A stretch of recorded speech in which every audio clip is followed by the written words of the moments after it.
Туғандар, буйруса Корея 6400 мен точка қойылды. Контейнер қойып берді, буйруса договор түзөбүз. Уже Кореяның ошол менен башталат. 17-25 күндө келет деди.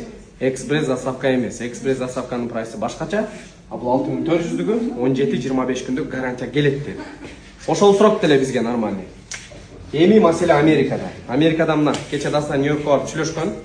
Өз негизи зарайын айтты эле азыр барып прайс сүйлөшөм депчи. 1200-1700 бааны сүйлөштү. Азыр биздин даныма менин Аскар Авто Трейдин иштешип аткан компаниябыз, мисалы биз через грузовик иштесебиз да, эконун прайсы мындай болуп калды да.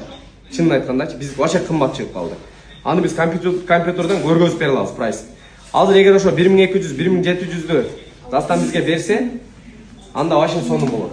Анда моюнга алып эле иштейбиз, чындапчы. Мисалы 1200. Азырчы мен ойлойм.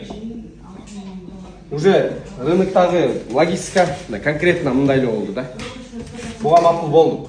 Анткени бул факт болуп чыкты.